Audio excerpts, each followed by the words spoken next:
Buenas noches, amigos de Salud Financiera. Hoy me encuentro acompañado de la única persona en estos momentos que nos puede dar una radiografía de cómo está Costa Rica, cómo está su situación y hacia dónde vamos. Un programa especial prometí y hoy se los traigo a ustedes. Bienvenidos a Salud Financiera y quiero darle la bienvenida al exministro de Hacienda, don Rodrigo Chávez. Don Rodrigo, gracias por aceptar estar con nosotros y gracias por recibirnos en su casa. Es un gran honor participar en tu programa, Jorge. Yo creo que no sé si seré la única persona, pero sí creo tener un buen diagnóstico de lo que está pasando y ojalá una receta que sea útil para aliviar los grandes problemas que estamos viviendo y que se van a poner peor. Empecemos por ahí. Don Rodrigo, este programa Salud Financiera ha hecho un especial, ya este es el 5º capítulo, sobre reactivación económica. He traído a mi criterio los mejores economistas con que cuenta este país. Queríamos cerrar este ciclo con usted, reconociendo su carrera profesional, reconociendo que es el exministro saliente de Hacienda, pero también porque hay una ruta económica que han marcado todos sus colegas junto conmigo y la cual quiero discutir, quiero analizar con usted y que usted me diga hacia dónde vamos en estos momentos. Ya sabemos que vamos en una caída libre, sin paracaídas. Sí, señor. Pero ¿a dónde estamos ahorita, don Rodrigo? Bueno, estamos en una situación en que si no logramos levantar las restricciones a la actividad económica, producto de la necesidad de proteger la salud de la gente, estamos viendo en estos momentos ya una caída del PIB de 5.5% en mi cálculo. La OECD está calculando 4.9% en el reporte de julio del 2020. Yo estoy calculando 5 a 6%, donde el desempleo formalmente medido es 20.1%, pero donde la tasa de paro, es decir, la gente que no tiene trabajo o que no tiene ingresos o que está subutilizando sus capacidades y habilidades, etcétera, yo creo que debe andar encima del 25-27%. Y ahí hago un paréntesis, Jorge. Acuérdese que durante la Gran Depresión de los años 30 en los Estados Unidos, el máximo de la tasa de paro fue 27.5%. Y nosotros ya estamos ahí. Ya. Entonces, para allá vamos. Y lo más peligroso es que tenemos una situación, y ahí es donde sí es muy preocupante, en la que el Estado costarricense está teniendo dificultades cada vez mayores de financiar sus presupuestos. En el sentido de que el déficit se está aumentando. Mi cálculo, y se lo adelanto, para el déficit financiero del 2020 es 11.33. La Contraloría General de la República ya lo calculó en 11.2. Y eso también bajo supuestos optimistas en relación a cuándo se va a poder levantar la economía. Entonces estamos en una situación donde, Jorge, teníamos enfermedades crónicas y ahora se nos viene este coronavirus y la crisis económica que causa, y es un ataque agudo que hace una gran diferencia. Teníamos debilidades y ahora tenemos un ataque al corazón que está ocurriendo, para ponerlo en términos médicos. Don Rodrigo, me voy a ir un poquitito atrás, antes de que usted tomara la cartera del Ministerio de Hacienda. Para el 2018 nos vendieron una idea, y digo nos vendieron porque la realidad fue otra totalmente, de que si nosotros no aplicábamos o no aprobábamos un plan fiscal, ¿verdad? Íbamos a caer en una situación idéntica a la de Grecia, con la salvedad de que Grecia tenía la Comunidad Económica Europea para que la salvara. Se nos vendió esa idea, todos criticamos el plan fiscal porque no era el mejor plan fiscal de la historia, había que hacerle muchos remiendos después, pero el tiempo se nos fue achicando y tuvimos que aprobarlo de emergencia. Ya al final, todos los que criticábamos el plan fiscal, al final suplicábamos porque lo aprobaran, porque era una situación de no caer en una quiebra técnica en ese momento.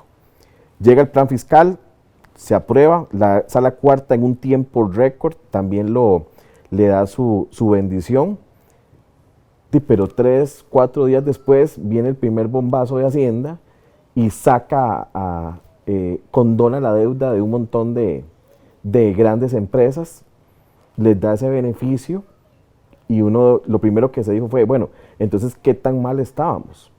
Sale doña Rocío, entra usted al ministerio, ¿verdad? Empiezan a tomarse medidas, pero la situación veo al día de hoy que más bien empeoró, y no por su gestión, sino porque se siguieron haciendo malas prácticas, no solo dentro del ministerio, sino fuera del ministerio. ¿Qué son esos males crónicos que tenemos, don Rodrigo? Bueno, vea, primero, la ley 9635 representó progreso. Nunca creo yo que la gente o los analistas sofisticados hubieran pensado que eso era suficiente para arreglar el problema crónico de Costa Rica. El plan fiscal fue un poco de oxígeno que se tomó para continuar, pero yo creo que había que ser claro de que eso no completaba la tarea. Costa Rica tenía una serie de males crónicos, no solo en la parte fiscal, Jorge. Yo quisiera, cuando yo llegué a Costa Rica, me puse a hacer un análisis de la economía costarricense, no solo la parte fiscal. Y yo creo que esa es la parte crónica. La parte fiscal es la que se nos convirtió en un tema agudo en estos momentos. Y yo quisiera darle algunas cifras para que su audiencia sepa dónde estábamos como país en el momento antes de que el coronavirus nos atacara o nos llegara esa crisis. ¿Le parece? Claro. Bueno, mire, el plan fiscal, usted dice, le da un respiro al país, un país que ha sido maravilloso en sus 200 años, que ha logrado cosas que verdaderamente los costarricenses estamos muy orgullosos, y con razón. Pero en los últimos 30 años no hicimos las cosas bien, y más bien nos fuimos, o no las hicimos lo suficientemente bien como para alcanzar la prosperidad que este país pudo haber alcanzado.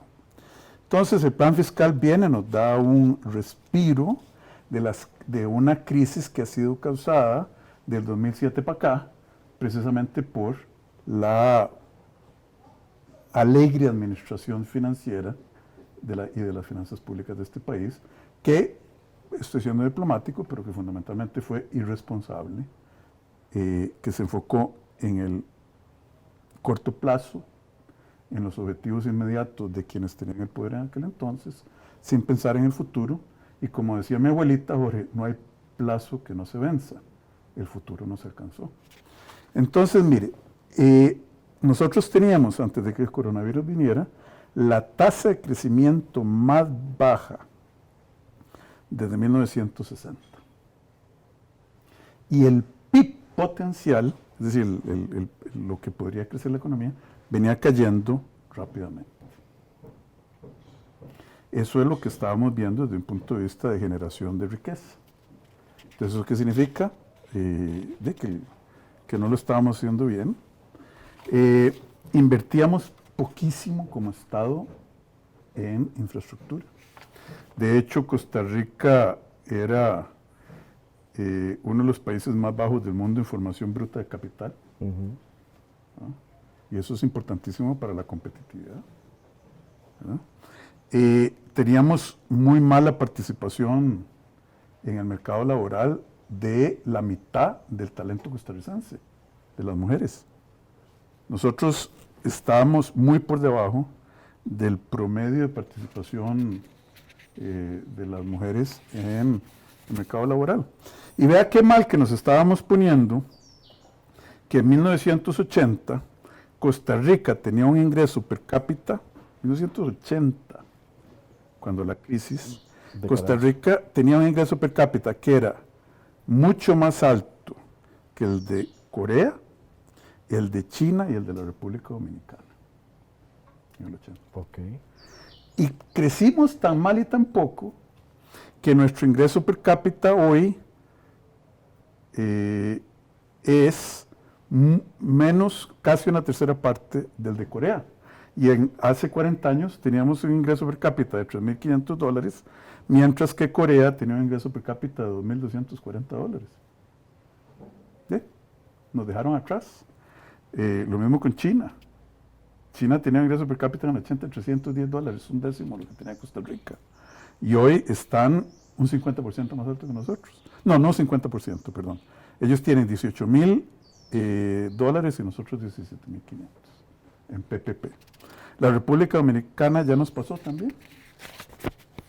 Entonces, es un país que había logrado muchísimo, sobre todo antes de la crisis del 80, y que se había diferenciado de los otros, pero que estaba en una trayectoria de mediocridad. ¿Y cuál es el problema? Mire, el principal problema, estamos hablando de lo crónico, no quiero llegar todavía, y no sé si esto es parte de lo que le interesa a usted, don Jorge, en esto. Y si no me corrige, No, por favor. no se preocupe. Y la urgencia que yo sentí en enero, después de haber llegado, enero del 2020, después de haber llegado al gobierno a finales de noviembre, es que me di cuenta que hay una realidad histórica que a este país lo tenía o lo tiene muy amenazado. Y es que ningún país en el mundo, Jorge, en la historia del mundo, se hizo rico después de hacerse viejo. Ok. Quiere decir que los países, en el momento en que se les acabó el bono demográfico, que ya los países desarrollados, en el momento en que se les acabó el bono demográfico, ya eran ricos. Y ningún país ha logrado llegar a ser rico después de que se le cayó el bono demográfico. Y a nosotros se nos está cayendo. Nos quedan, ¿qué? Muy pocos años. Y déjeme darle algunos números. Singapur se le acabó el bono demográfico en el 91 y tenían casi $24.000 de ingreso per cápita. ¿Verdad? A la República de Corea del Sur se le cae el bono demográfico, se le acaba en el 2000 y tiene un ingreso per cápita de $17.000. Japón se le acabó en el 70 y tenía un ingreso per cápita de $20.000. A Costa Rica, hoy en el 18, a precios constantes comparables, tenemos un ingreso per cápita de $12.000 en dólares nominales y ya se nos está acabando el bono demográfico. Entonces, somos todavía un país de ingreso medio, no somos ricos, y la oportunidad que nos daba el bono demográfico, la gastamos. Alguna gente dice la desperdiciamos. Okay. ¿Okay? Así se llama. Bueno, entonces, ahora, de bono demográfico, tenemos una factura demográfica, que es que cada vez el grupo de gente que no trabaja, niños y adultos mayores, se convierte en una proporción mayor de la población. Entonces, si nosotros somos una familia de 10 y 8 trabajan, es probable que vamos a salir adelante y vamos a ser prósperos. Pero si somos una familia de 10 y únicamente 2 trabajan, la carga se hace más pesada, el crecimiento se atrasa. La trampa del ingreso medio nos tiene muy atrapados, yo no voy a entrar a menos de que usted quiera en detalle, y era un país, en ese momento, volvemos a lo mismo, un país fabuloso, un país que todos amamos, pero que teníamos un desempeño mediocre, y ese desempeño mediocre se veía en unas brechas de resultados en el país muy fuertes. Se nos había estancado la pobreza en el 20% y más bien creciendo desde 2007, perdón. Uno de los países, el país más desigual dentro de la OCDE y uno de los países más desiguales del mundo. Uno de los países más desiguales del mundo, nuestra querida Costa Rica, con un Gini de .47 algo. un 46, 48% de informalidad. Todos amamos la caja. Todos lo vemos a la Caja Costarricense de Seguro Social como una institución importantísima, pero no estaba cubriendo al 46% de la población económicamente activa. Eso era la informalidad. El desempleo creciente, una tasa de desempleo juvenil que era 4.5 veces mayor que la tasa de desempleo nacional, amenazados por la revolución tecnológica, la cuarta revolución industrial que alguna gente llama, donde el 50% de los trabajos de este país pueden desaparecer debido a cambio tecnológico. Piense en los carros que se manejan solos. ¿Cuántos choferes perderían el trabajo? Piense en los carros eléctricos. ¿Cuántos cambiadores de aceite de motor, mecánicos, etcétera? Todo eso estaba haciendo que el desempeño hacia el futuro, la construcción encima de lo que este país grandioso ya había alcanzado, estuviera en un serio cuestionamiento. Y teníamos esas brechas de desempeño porque teníamos brechas de insumos enormes. Es una brecha fiscal donde la recaudación era insuficiente, el gasto era rígido, los riesgos fiscales significativos, dependíamos del endeudamiento, la política fiscal no redistribuye la riqueza en este país, tenemos una brecha de infraestructura enorme. 90.000 millones de dólares es la brecha de infraestructura de este país con respecto a los países de la OCDE, para alcanzar la infraestructura promedio per cápita. Una brecha de capital humano muy alto. Usted ha visto los resultados de los análisis estandarizados de desempeño de estudiantes, ¿verdad?, de la OCDE, mientras que gastamos el doble de la OCDE en educación, 7.5% en promedio. Cada vez hay menos estudiantes en este país porque nos estamos viendo viejos. Y teníamos una brecha de productividad y competitividad en la que había dos Costa Ricas. El régimen de zonas francas, el régimen tradicional, totalmente diferentes los salarios, o tres Costa Ricas, el sector público, el régimen de las zonas francas y el régimen tradicional para el sector privado. Tres Costa Ricas muy diferentes, con desempeños absolutamente diferentes. Bueno, y yo le puedo seguir diciendo, gastábamos mal y con malos resultados, nos endeudamos mucho y a altísimo costo. Sabe que Costa Rica tiene calificaciones, usted me estaba comentando antes, pero yo lo sabía, calificaciones mucho más bajas, bueno, calificaciones de deuda más bajas que Honduras y Guatemala. Y hace 20 años nosotros veíamos por encima todo Centroamérica. Y hoy resulta ser que Costa Rica está por debajo de Honduras y de Guatemala. ¿Y de Panamá? De Panamá sí, ya pues bastante por debajo. Es increíble. Solo estamos por encima de Nicaragua. Y empatados con El Salvador. Y El Salvador va de subida. Nosotros empatados y El Salvador va de subida. Sí, ya nos topamos en la cuesta. Lo que pasa es que ya nos van a... Y nosotros están diciendo adiós. Y nosotros para abajo y ellos para arriba. Entonces, y además, en la parte de productividad, ahí era donde teníamos déficits todavía más altos, ¿verdad? ¿Y por qué?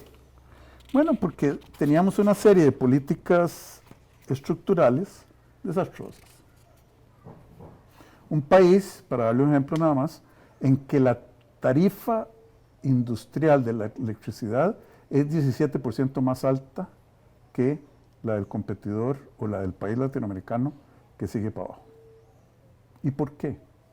La OCDE acaba de decir que el ICE es la institución que desempeña peor de todas las instituciones públicas y representa el 58% de los activos de las empresas públicas del país. Y el ICE está teniendo esas pérdidas a pesar de que las tarifas son mucho más altas de lo que deberían ser, simplemente porque el ICE no aplica lo que la ley les obliga a aplicar, que es la NIF 15 y la NIF 16. Me explico.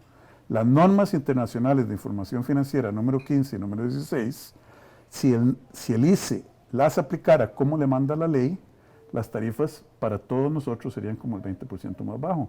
Y aún así, teniendo tarifas artificialmente altas, el ICE pierde plata. Entonces, veníamos mal, teníamos baja productividad, los mercados internos no funcionaban, altísimos márgenes de intervención financiera, menos del 10% del crédito en la economía iba a las pymes, un tercio de la economía costarricense por PIB está exento de las leyes de competencia. Un tercio. Un tercio. ¿Cómo vamos a hacer? Las tarifas, ya dije, altísimas de energía, falta de competencia, un sistema financiero pequeño, ineficiente, con altos márgenes, pocos plazos, falta de competitividad por el costo de los insumos, por la baja productividad debido a la baja infraestructura, etc. Y así estábamos, don Jorge. Y un día nos levantamos, creo que fue el 1 de marzo del año 2020, y nos dijeron, ups, qué torta. Resulta que viene una enfermedad cuyo único tratamiento, no para curar, sino para prevenir, es aislar a las personas, que significa que la actividad económica se va a caer y que significa que la producción cae. Eso hace que caiga el empleo, hace que caiga la producción, hace que caiga el empleo y vamos en un círculo vicioso. Y ese shock hizo que el gobierno, las empresas, los hogares, todos los actores de la economía nacional tuvieran un choque violento en sus ingresos. Pero los gastos son costos fijos. Entonces, ¿qué hace uno cuando uno tiene costos fijos y se le cae el ingreso? O se endeuda, o corta gastos, o vende cosas. No hay nada más que hacer. Si usted me dice otra, pues lo felicito, pero no hay otra. O corta gastos, o se endeuda, o vende cosas para, ¿verdad? Y normalmente es un proceso de los tres, cuando las unidades económicas se ajustan. Y eso le ha pasado al sector privado, pero todavía no le ha pasado a otras partes importantes de la economía, como el sector público, en medida suficiente. Y aquí se lo dejo, Jorge, porque estaba hablando mucho, pero yo creo que ese es el contexto en que hay que entender qué es lo que le está pasando a la economía costarricense. Para ponerlo mal, teníamos triglicéridos altos, colesterol alto, sobrepeso, un corazón ahí con unos soplitos, todos los problemitas que le acabo de mencionar, y de un momento a otro estamos sufriendo un ataque muy serio, que ya sí es agudo, comparable con un ataque al corazón. Ahora, ¿cómo salimos? Y ahí lo dejo a usted para que nos cuente. Don Rodrigo, así se le topa a usted el Ministerio de Hacienda cuando llega y nos topamos el COVID. Ahora bien. Así me encontré a la economía costarricense, más que al ministerio. Sí, desde la vista del Ministerio de Hacienda. Ahora bien, viene el COVID, y el COVID, yo siempre he dicho que el COVID nos está dejando más enseñanzas positivas que negativas. Porque, por ejemplo, el COVID nos mandó a hacer teletrabajo, que hace años veníamos diciendo, porque esa era una de las soluciones, que nosotros no teníamos un problema tan grande vial, y lo vemos ahora, todo el mundo trabajando desde la casa, ya las presas disminuyeron, ya el transporte se volvió más fluido, etcétera, etcétera. Pero bien, me dice usted que hay 3 soluciones ante esto: endeudarnos, vender activos y disminuir el Estado. 320 instituciones del Estado. Es el momento ideal para empezar a hacer ya un Estado pequeño, funcional. Pero vamos a ver, Jorge, si me permitís, Claro. te agradezco la pregunta, pero yo creo que tenemos que echar un poquito para atrás todavía. Hemos aprendido cosas buenas del COVID, Sí. de acuerdo, pero ¿a qué costo? Altísimo. Altísimo. Yo hubiera preferido que las hubiéramos aprendido con sabiduría y razonamiento, no a la Totalmente. fuerza, ¿verdad? Pero son, don Rodrigo, yo no culpo en eso sí salvo al presidente Carlos Alvarado, porque la bomba le estalló a él, la bomba fiscal le estalló a él, pero es una bomba que venía acumulándose de 30 años para acá. venían dándose malas decisiones, y algún presidente le iba a tocar la bomba y le tocó. No, de acuerdo. Yo a don Carlos Alvarado tampoco lo critico porque él no trajo el COVID del país y él tomó acciones importantes en la ley 9635. Ojalá no hubiera habido tanta dilución de la ley, Claro. pero él actuó con valentía en el 2018. Ahora, el costo de aprender estas cosas a mí me parece desproporcionado. Sin embargo, hay gente sabia, yo creo que fue Churchill, o no me acuerdo quién, que dijo que desperdiciar una crisis es un pecado. Churchill. Ok, bueno, gracias. Y si usted ve las crisis, hay crisis en la historia del mundo que a pesar del costo tan terrible que tuvieron, al final permitieron reconstruir mejor. Obviamente, es más, vamos un poquito para la historia. La peste bubónica mató al 27% de la población de Europa en la ola de 1400 algo, pero permitió que que los europeos salieran de la esclavitud del feudalismo, porque se hizo la mano de obra muy cara. La gran crisis del 1930 en los Estados Unidos permitió, la Gran Depresión, reconstruir un mucho mejor Estados Unidos. Se eliminaron los monopolios, se permitió la sindicalización, se metió el impuesto federal a la renta personal, que no existía, un montón de cosas que hicieron la sociedad americana, junto con la crisis de la guerra, de la Segunda Guerra Mundial, que despegara en una sociedad más próspera y más equitativa. ¿Verdad? Okay.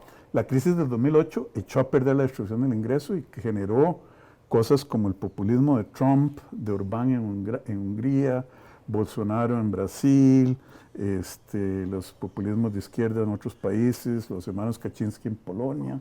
¿Por qué? Porque la reacción a la crisis deterioró la distribución del ingreso, pero sobre todo la distribución de las oportunidades, creó una desigualdad de oportunidades tan grande en esos países que llegaron populistas mesiánicos y tomaron el poder.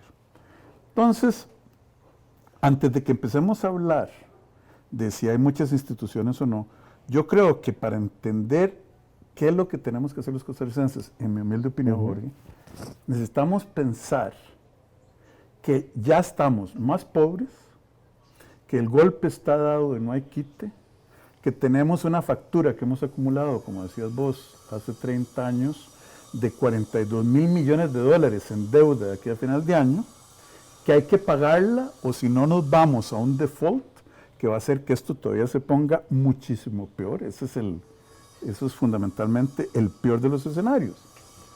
Y que volver a la Costa Rica de antes, esa que te decía, donde recogemos poco, gastamos mal, donde los grupos de interés adquieren rentas a costa de los consumidores, ¿no? Donde el arroz es más caro porque hay un grupo que presiona por eso, donde el azúcar es más caro. Acabamos de meter una tarifa de 87% a la importación del azúcar. Para proteger a los productores. ¿No? Y peleamos porque le pongan un IVA del 1% a la canasta básica. Ese país, yo creo que ya es inalcanzable porque los números no dan, y no es el país que Costa Rica y los costarricenses merecemos. Entonces, la gran pregunta es, ¿cuál es la visión? ¿A dónde quiere salir Costa Rica después de esto? ¿Qué clase de país queremos?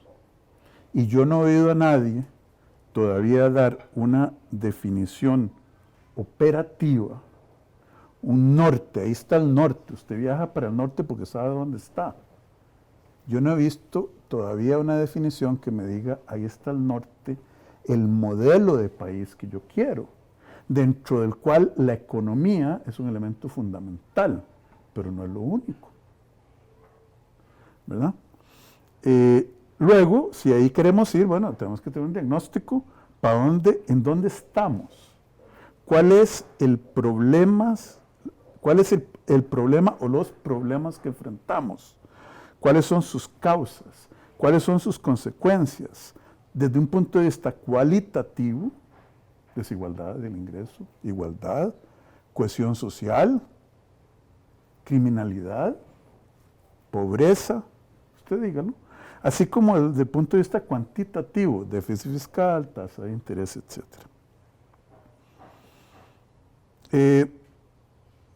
Y luego, comunicar al país de una manera clara, valiente, sabia, de lo que está pasando, cuál es el desastre que se nos viene si caemos en un default, qué es lo que hay que hacer, bueno, cuáles serían las consecuencias de un default, y de eso podemos conversar mucho, y qué es lo que hay que hacer para evitarlo, y cuando comuniquemos eso, poner un plan en la mesa. Eso usted lo mencionaba en un Twitter que yo publiqué hace unos días atrás, que sirvió de preámbulo para esta charla que tenemos el día de hoy, que no se le ha hablado al país de forma clara hacia dónde es que estamos llegando, si no es que ya llegamos. Bueno, vamos en caída libre. Si no abrimos un paracaídas o nos prestan un paracaídas, pues cuando uno va en caída libre siente el viento, pero el aterrizaje puede ser muy duro. Y entonces ese plan, que está basado en una visión, que está basado en un diagnóstico que ha sido bien comunicado, yo lo vería como una matriz, así de simple, una matriz filas y columnas, en donde se pongan todas las acciones para evitar el default de origen fiscal, o de naturaleza fiscal más bien. ¿Cuánto nos daría en, ya sea aumento de ingresos, reducción de gasto o ingresos producto de privatización de activos? ¿Cuánto nos daría en términos del PIB monetario? ¿En cuánto tiempo se podría realizar? Y el análisis de incidencia. El análisis de incidencia dice a quién afecta o beneficia cada una de esas políticas. Es decirle a todos los grupos de este país, sindicatos, las organizaciones gremiales y empresariales, el gobierno y los empleados públicos, a cuánto, y obviamente el sector privado y los ciudadanos, cuánto nos toca pagar a cada uno. Porque aquí, primero, no creo que haya una manera de que un grupo agregado y grande pueda salirse sin pagar. Porque si ellos se salen, todos nos hundimos. ¿Sí? ¿No? Entonces, decirle a cada quien cuánto va a pagar usted y por qué eso es legítimo es parte del plan.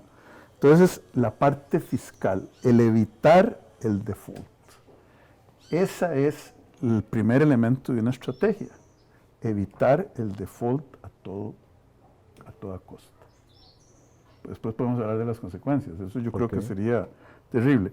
Y después decir qué son las medidas estructurales y explicar también, así con una matriz, vamos a quitarle el 85% del arancel al azúcar. ¿Qué es la consecuencia? Bueno, hay un grupo de azucareros que va a perder, sobre todo los ingenios grandes. Se van a beneficiar los consumidores, y quien tiene que tomar la acción, en este caso sería el Ministerio de Economía, Industria y Comercio, nada más. Vamos a arreglar el tema del arroz, quienes van a perjudicarse. ¿Cómo se pueden compensar a los que pierden y que son merecedores de protección? Se puede compensar. Vamos a subir el IVA, que es un pecado enorme. Pero que el IVA es regresivo. Costa Rica tiene sistemas para devolverle al 20% de la población más pobre lo que ellos gasten en IVA. Simplemente se les devuelve. ¿Y el resto? Bueno, pero se dice el plan con medida, beneficio, costo para quién, posible compensación, quién lo tiene que hacer. Todo de una vez. Y ahí sí, entendiendo qué es reactivación económica, teniendo una visión de país, entonces ya las medidas casi que se caen maduras. En automático. No en automático, pero tiene sentido. Nosotros sabemos, Jorge, como economistas, ustedes y la gente también, el sentido común de los costarricenses es enorme. ¿Qué es reactivación económica? Más crecimiento. Crecimiento.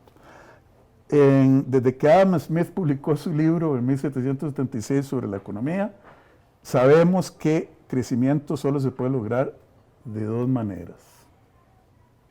Utilizando más factores de producción, capital, inversión, trabajo y siendo más productivo.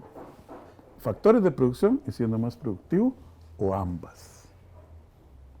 Entonces tenemos que ver qué es lo que nos limita la inversión.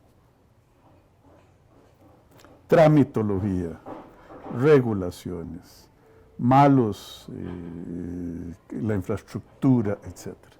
Bueno, entrémosle. Trabajo, participación de las mujeres. Bueno, entonces hay que hacer guarderías, red de cuidado, etcétera, para que las mujeres puedan ir a trabajar. Cambiar la regulación. ¿Cómo puede ser que una señora que quiera trabajar tiempo completo, que no quiera trabajar tiempo completo, porque tiene niños y es su escogencia personal, trabajar a tiempo parcial, de no vaya a trabajar o se convierta en una trabajadora informal, simplemente porque la caja no le da la gana de decir, es que si usted trabaja 4 horas, pague por el seguro. Entonces, informalidad o no trabajo. Entonces, eso hay que entenderlo. Productividad, la parte regulatoria, la ley de competencia, la infraestructura, la calidad de la educación, etc. Eso es lo que hay que hacer y hay un plan, yo creo que lo podríamos hablar. Bajar el precio de la electricidad. ¿Cómo se llama? Hacer que los números del ICE se vuelvan honestos.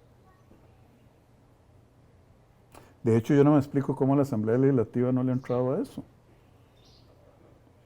Pero bueno, ojalá lo haga. Ese tipo de medidas estructurales es lo que haría que Costa Rica se convierta más productivo, genere crecimiento económico. Ahora, el problema es que tenemos una enfermedad aguda, que es el infarto que yo llamo el COVID, donde se está paralizando la actividad económica, y eso nos puede llevar a un default del gobierno, y que estas medidas llevan tiempo para avanzar. No se puede concebir un plan de reactivación económica sin trabajar en ambos frentes al mismo tiempo. Eso le iba a decir. No se puede concebir. No trabajemos en el corazón, que está el ataque cardíaco ahora, pero trabajemos el colesterol, ¿cómo se llama? La condición física, pongamos la dieta. No tiene sentido. Tampoco se puede decir, bueno, arreglemos el corazón o arreglemos la crisis fiscal, y cuando termine eso, cuando ya hemos arreglado esto, la crisis inmediata, bueno, entonces sí, ahí vamos a empezar a hacer las reformas. No debe. El plan de reactivación económica tiene que ser una matriz súper específica, dividida en dos partes. La parte fiscal, el pilar fiscal, el pilar estructural, y si queremos construir una Costa Rica mejor, de una vez, le añadiría yo un tercer pilar, que es lo que yo llamo la cohesión social. Para tener un país que sea próspero, es decir, haya crecimiento, pero que la prosperidad sea compartida, no como se nos acumuló la riqueza en pocas manos, con un Gini enorme, .471. ¿No? Eso es verdaderamente catastrófico. Catastrófico, es 50% más alto que el promedio de la OECD. ¿Ok? Donde haya igualdad de oportunidades, dentro de un marco de democracia, dentro de un marco de seguridad ciudadana, donde la gente no tenga que salir a robar para comer. Y entonces esos serían nuestros pilares. Pilar fiscal inmediato, pilar estructural al mismo tiempo y un pilar de cohesión social. Eso es lo que yo veo como un plan no de reactivación económica, Jorge. Yo creo que lo que Costa Rica necesita es un plan de reconstrucción nacional. Porque vamos a tener que juntar de los escombros. Y si no le damos una visión positiva a la gente como país, no hay nada peor que un ciudadano y ciudadana que no tenga esperanza, que no piense que sus hijos van a estar mejor. Don Rodrigo, pero en estos tiempos, en estos días más que todo, lo que reina en Costa Rica es la incertidumbre. Todos nos levantamos y no sabemos para dónde agarrar. Ya no, o sea, nosotros hicimos un análisis profundo de cómo es la situación de Costa Rica en este momento. Nosotros siempre nos hemos jactado como país de que tenemos una educación privilegiada, y es cierto. Si no me equivoco, estamos por debajo nada más de la de Chile. Pero ¿qué pasa? Yo llego y me topo, pido comida, y el Uber que me llega a dejar la comida, o cualquier empresa, o me monto en un carro cuando tengo placa, ¿y qué me topo? Me topo arquitectos, me topo enfermeros, me topo abogados, me topo topógrafos, me topo... ahí está la educación privilegiada de Costa Rica, viendo a ver cómo subsiste en un mercado informal. Ya no dimos para eso, entonces ya dejamos de... Ya esa Suiza centroamericana que vendimos y que fue nuestro eslogan de guerra en todo lado, ya no, o sea, ya no hay una fuente de empleo. Hoy veo más del 50% de las pymes ya prácticamente deshechas, ya cerraron. Y mentira que van a volver a abrir, porque si usted cerró con pérdidas. Levantarse va a ser casi prácticamente imposible. Pero no, las noticias llegan y me dan titulares que, si usted no es entendido en la materia, lo alegran y dice, uy, me están ayudando, pero no. La Asamblea Legislativa en estos momentos está haciendo un esfuerzo por sacar la tarea adelante, pero ¿qué están aprobando? No están aprobando nada que sea reactivación.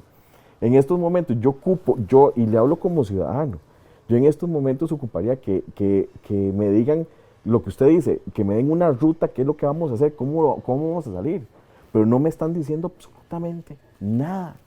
Aquí empezamos a suponer, empezamos a leer entre líneas, a ver qué podemos sacar, y a lo que vamos es que nos vamos a estrellar, pero de una manera peor que la de Carazo. No, yo veo que la probabilidad de que nos estrellemos peor que con de Carazo es demasiado alta. No lo veo solo posible, lo veo probable, y eso me da mucho miedo como costarricense. Imagínense que con Carazo la pobreza alcanzó el 54%. Y eso fue, la época de Carazo fue, costarricenses, démonos cuenta, un problema hecho en Costa Rica. ¿Ah? Lo que hoy tenemos es un problema hecho en el mundo y para todo el mundo, sin excepción. Y entonces, eso es lo que hay que hacer con urgencia, que es evitar un default. Ese es el pilar. Pero ¿cómo lo evito, don Rodrigo? ¿Cómo lo evito? Vea, don Jorge, nosotros tenemos una situación en que ya la fiesta se acabó y nos están pasando la factura. La factura son 42.000 millones de dólares. 70% del PIB o más a diciembre del 2020. Y estamos todos, y hay unos que dicen, no, yo me voy, no, todos menos yo, nadie paga, y ya quebramos los platos, ya hicimos todas esas cosas. Lo que el país tiene que decir es, nadie se escapa de pagar una contribución justa, pensada, decente, ¿verdad? Entonces, va a tener que pagar el sector público. En el sector público, digo yo, los empleados públicos.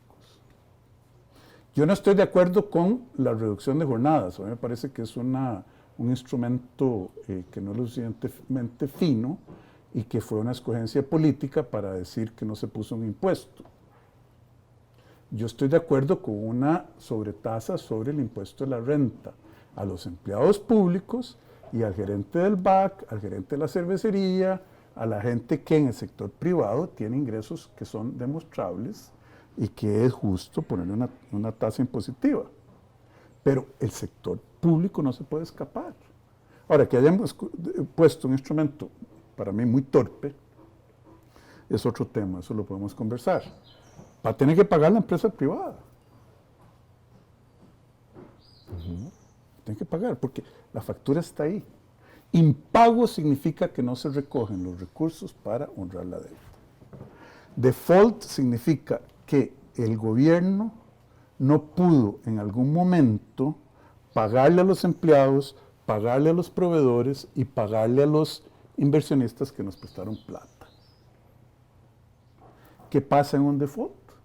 Inmediatamente va a haber un escape de capitales, va a haber fuga de capitales, el tipo de cambio se nos va a ir quién sabe hacia dónde, el desempleo, etc. Y a los empleados públicos habría que decirles, ¿sabe qué? Si usted tiene dos escogencias, sindicato, tiene la escogencia de seguir peleando para no aflojar nada, o, y con suerte, pues paga un poquito menos, pero usted está arriesgando que en un default el gobierno le ponga un impuesto del 90% de su salario vía la inflación. ¿Qué fue lo que pasó en la época de Carazo? Usted le mete 90% de inflación después de un default y se le acaba el problema de la planilla del sector público, porque no lo ajusta. Pero es equivalente a haberle quitado el 90% vía un impuesto.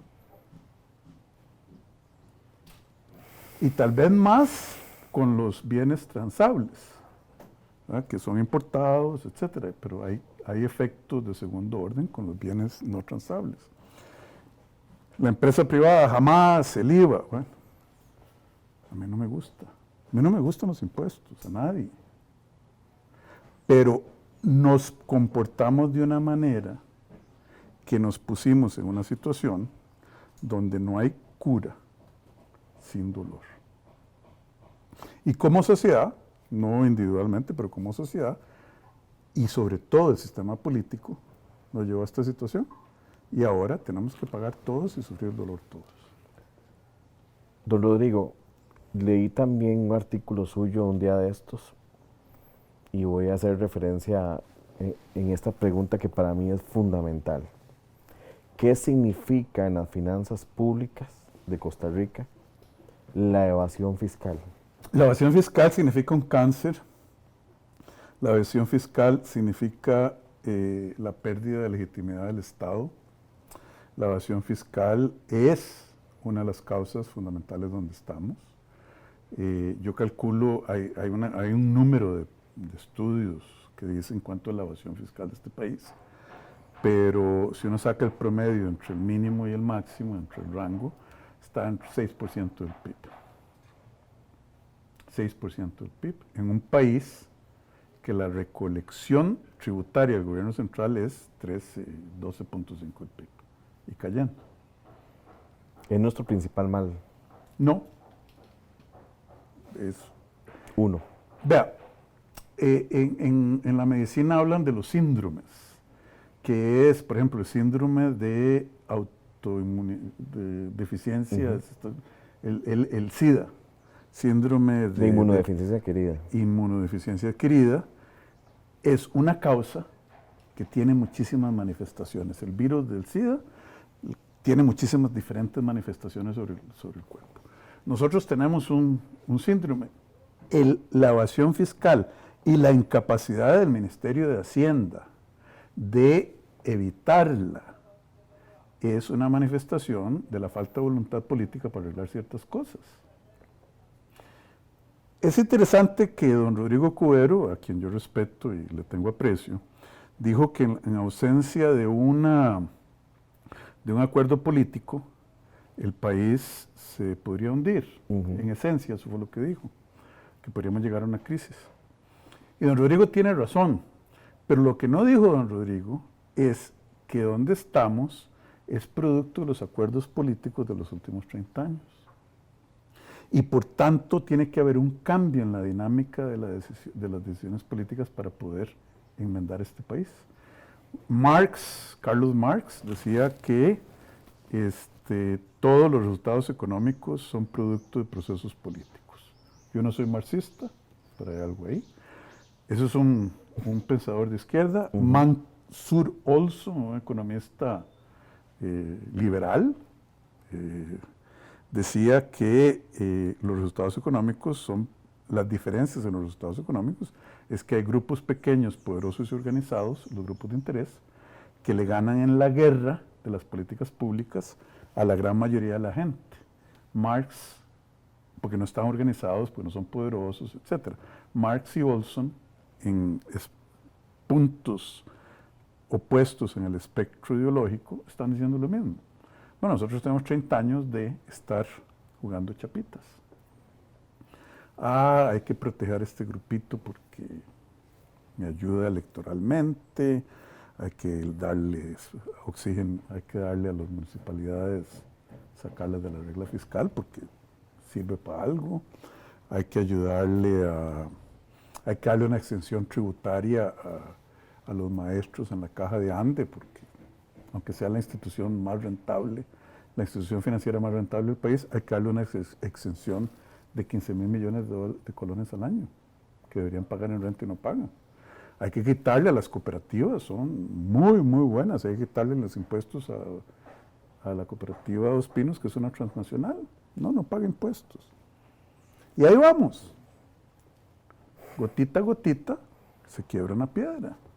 Entonces, esos procesos, que son procesos políticos, con un énfasis electoral, y que todavía están en juego hoy en el medio de una crisis, don Rodrigo tiene razón. Hay que quitarle, ¿cómo lo puedo decir diplomáticamente? Hay que enfocarse como en la solución de este país como ciudadanos, como gente que ve hacia el futuro y no ve el siguiente, la siguiente elección, el siguiente trato. No podemos seguir jugando chapitas. Yo se lo voy a decir como lo dijo mi amigo Gerardo Corrales hace 8 días. Lo dijo que en Costa Rica no se toman decisiones porque muchas personas que deben de tomarlas se creen presidenciables. Entonces, si toma esa decisión, le va a costar votos en la próxima elección.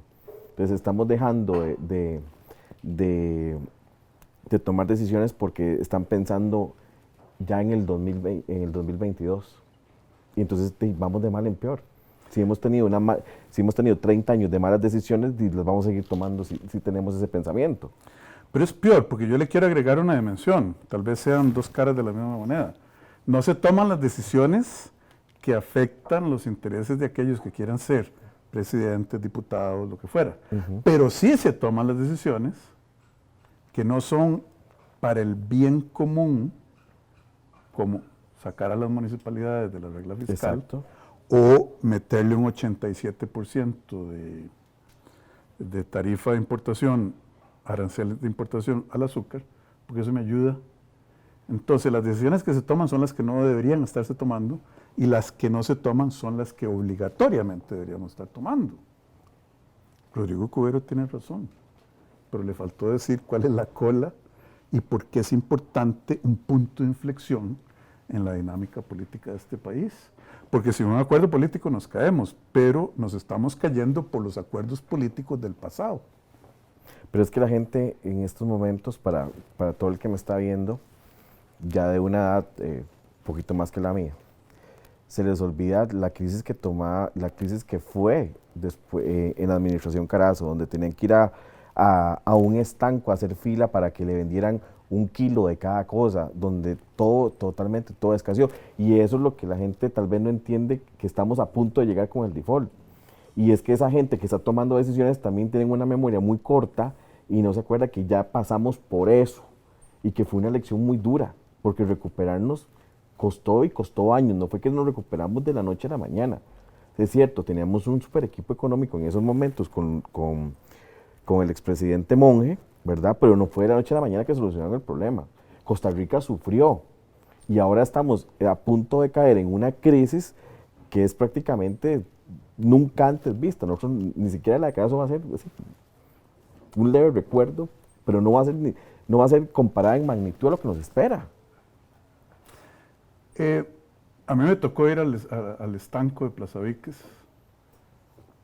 Mi mamá me mandaba con una bolsa de mecate. ¿Se acuerdan? Ya yo no creo que la gente joven se acuerde de las bolsas de mecate. Una bolsa de mecate a ver cuánto me vendían de frijoles, arroz, etc. Entonces yo sí lo tengo claro. A mí me tocó ver el derretimiento económico de Rumania, Bulgaria, Albania, Turquía, México en el 94. Yo estaba en el equipo de rescate de México en el 94 durante la crisis del tequila, como un muchacho junior, acaba de terminar mi doctorado. Yo sé lo que es el dolor de un pueblo de una ciudadanía de una crisis de este tipo. Y usted tiene razón. Yo no sé si la crisis va a ser peor que la de Carazo. Es muy probable que lo sea. Lo que yo sí estoy seguro es que la recuperación podría ser más lenta y dolorosa. La década de los 80 fue la década perdida de América Latina, incluyendo Costa Rica. ¿Podemos nosotros los costarricenses hoy darnos el lujo de perder una década o más?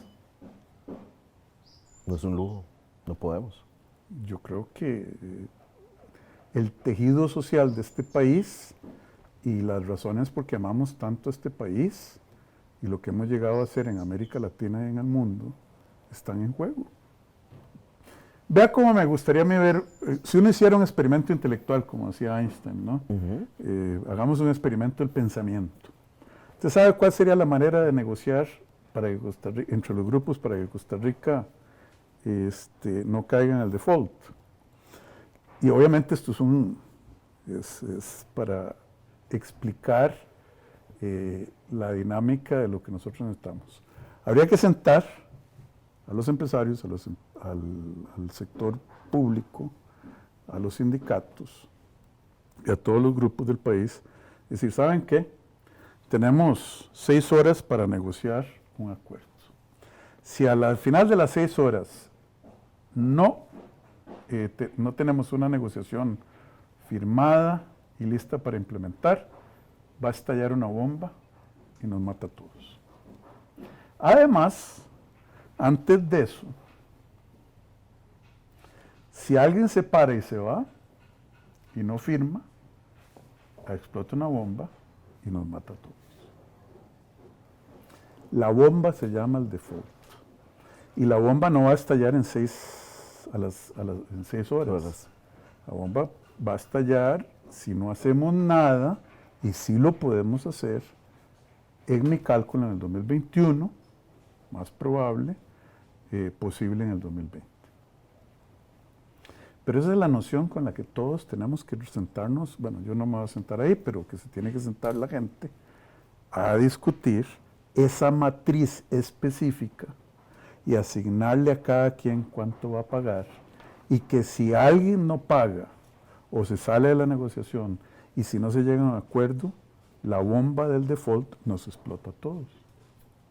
Se lo dije, empleados públicos tienen que entender que la inflación al 90% es un impuesto del 90% de sus salarios. Es alto. El sector empresarial tiene que entender que para ellos poder generar riqueza tienen que tener seguridad ciudadana, donde lo asaltan a uno, le quitan el carro, etcétera, por hambre.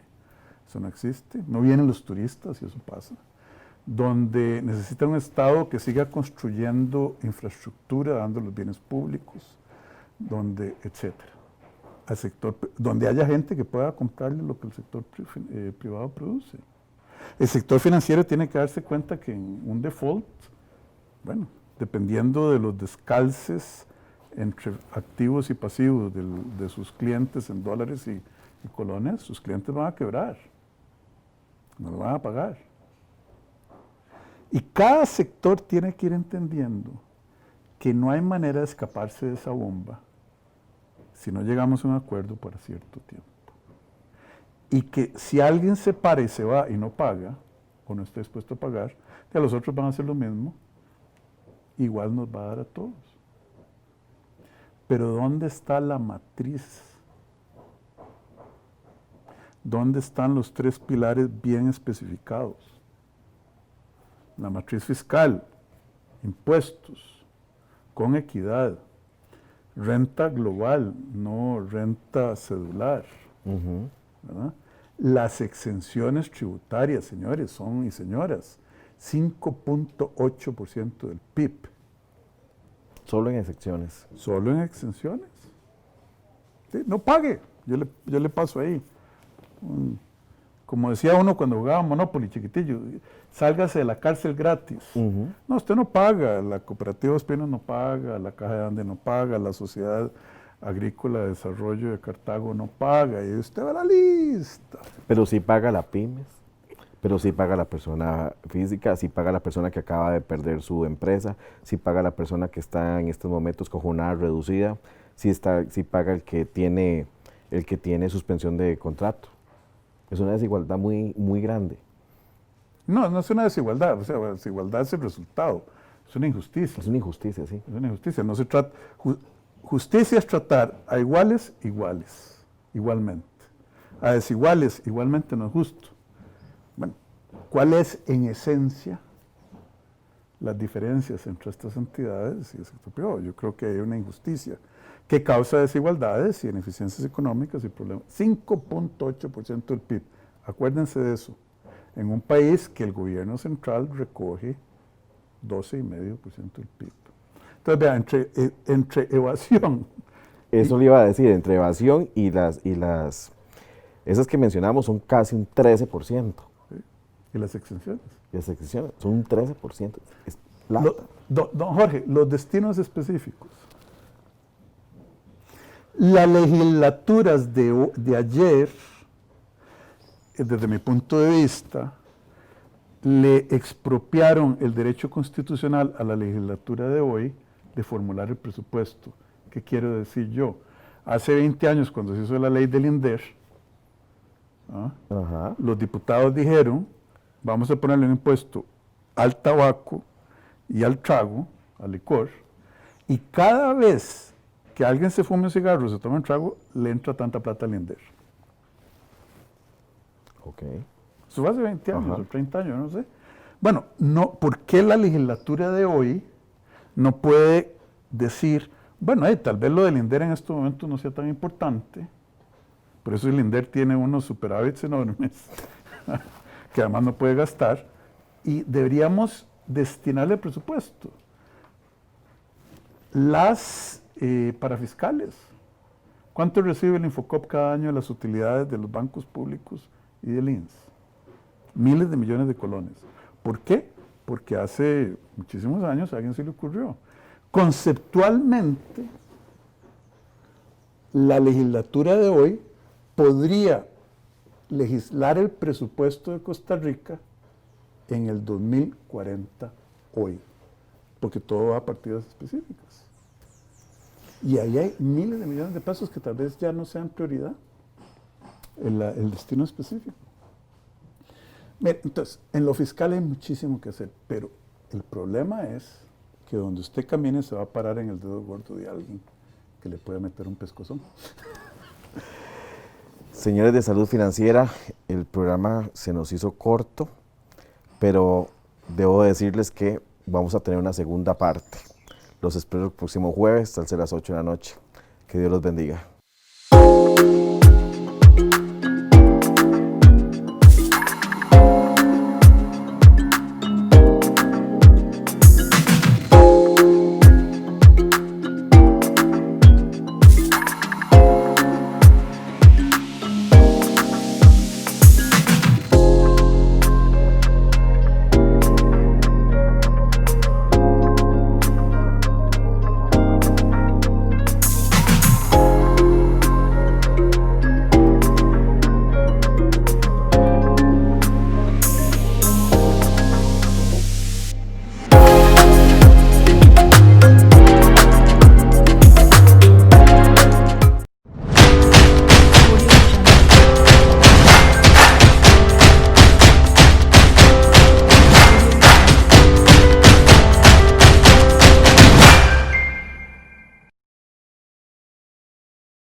Buenas noches amigos de Salud Financiera. Lo prometimos y hoy lo traemos. Nos quedamos en la casa de don Rodrigo y vamos a continuar con esta segunda parte. Y don Rodrigo, de una vez voy a hacerle la pregunta de que todo el mundo quedó con eso la semana pasada. ¿A cuánto estamos de un default? Mire, eso es una pregunta que los economistas llaman endógena, en el sentido que la probabilidad en sí misma del default depende de lo que haga la Asamblea Legislativa y el Ejecutivo. Yo lo que veo es que este año vamos a tener un déficit fiscal de 11.33 a mi cálculo, bajo supuestos más o menos optimistas. Bueno, ¿podrá Costa Rica financiar la renovación de la deuda que existe, porque hay que renovarla, y el déficit de esa magnitud, y las fuentes no están total y absolutamente identificadas en este momento? Tenemos 3.200, 3.300 millones de dólares negociados en principio con los organismos internacionales y que la Asamblea tiene que aprobar. Pero eso no va a alcanzar. Entonces ahí la decisión es, vamos al mercado doméstico a pagar tasas de, ¿qué? El 8, 9, 10%, tal vez más. O vamos a los eurobonos. Don Elian Villegas ha dicho que él planea ir el año entrante a los eurobonos. Bueno, Salvador acaba de hacer una emisión de $1.000 millones, creo que hace como semana y media, 2, que tuvo que pagar el 9% en dólares en el mercado internacional. El Salvador.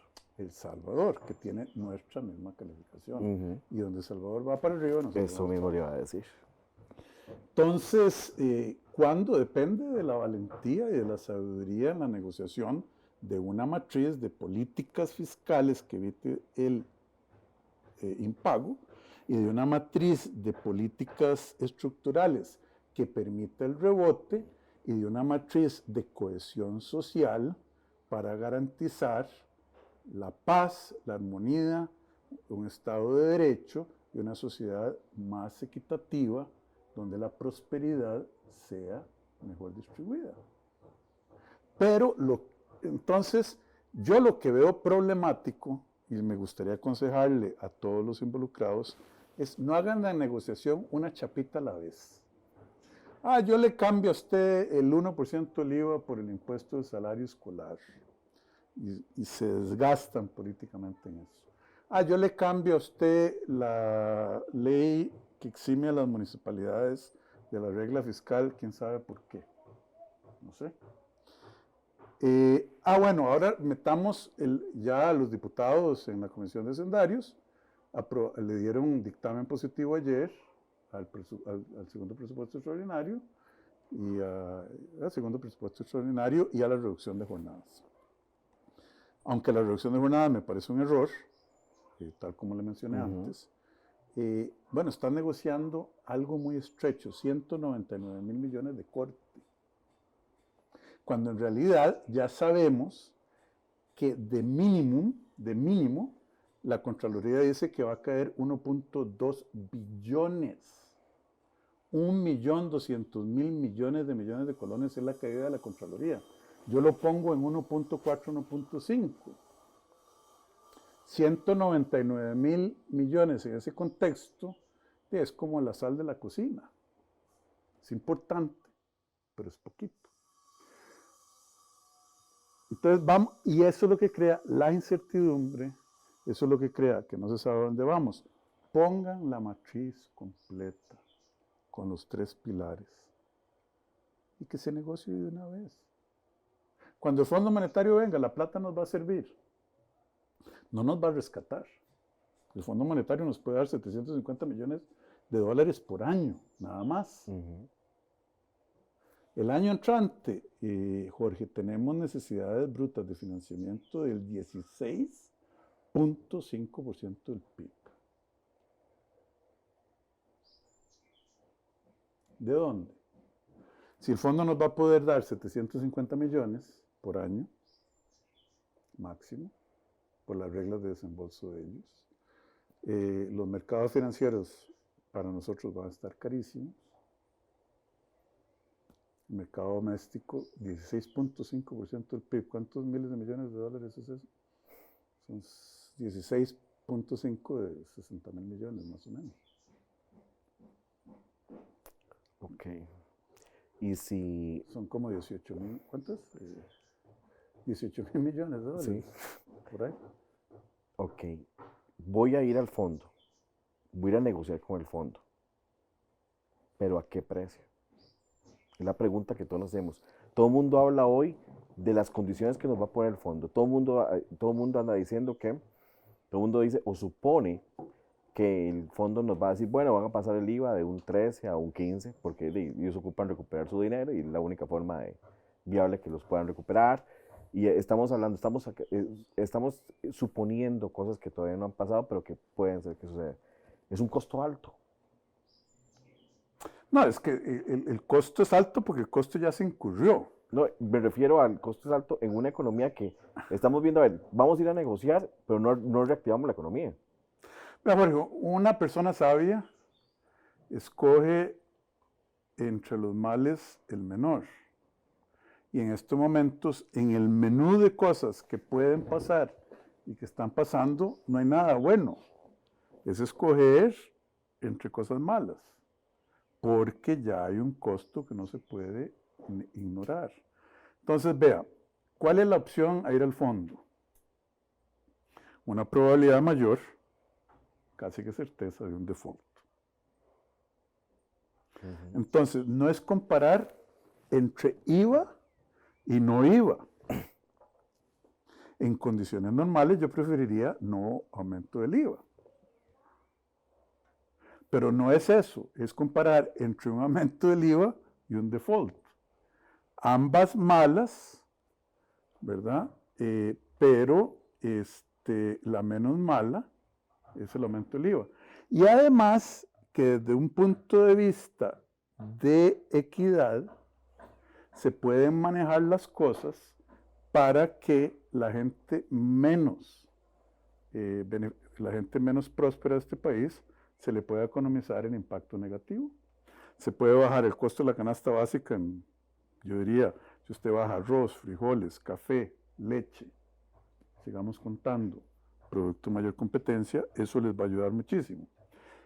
Y si usted les devuelve el IVA al 15%, al 20% más pobre la población, bueno, lo puede mitigar. Pero esas son falsas dicotomías. Ah, es entre IVA y no IVA. No, señor. Es entre más IVA, más una tasa o sobretasa al de renta de empresas y de personas, mejor cumplimiento de las leyes para evitar la evasión, que es un aumento tributario, y corte de gasto y default. Esa es la comparación correcta. Venta de activos. Dicen muchos economistas que no nos salvamos, de esta no salimos sin vender activos. De esta no salimos si no hacemos las cosas integralmente y manejamos el balance de situación del Estado costarricense de una forma integral. Y eso quiere decir que no hay opción sin aumento de ingresos, no hay opción sin reducción de gastos. Simplemente, porque los números no cierran. La aritmética es cruel y la tenemos en contra nuestra. Entonces, la venta de activos vendría a compensar un aumento de impuestos. Es decir, permitiría no subir los impuestos tanto, porque subirlos hay que subirlos, permitiría no subir los impuestos tanto y permitiría no tener que cortar los gastos tanto que en la ausencia de la venta de activos. Entonces la gran pregunta es, bueno, es un tema de valores presentes. ¿Qué tan duro es vivir sin que el ICE tenga Colby con respecto a vivir con un IVA del 16% o del 18%, del 15%? ¿Por qué? Ahí hay una cantidad de dinero que además tiene un impacto inmediato en la carga de intereses, porque es para retirar deuda que se venderían activos. Y además usted podría reestructurar los mercados. Si usted logra que... Vea una manera de vender Colby, por ejemplo, de levantar ingresos. Los costarricenses estamos muy orgullosos. Estábamos más antes, francamente, en la época de don Jorge Manuel Dengo del ICE.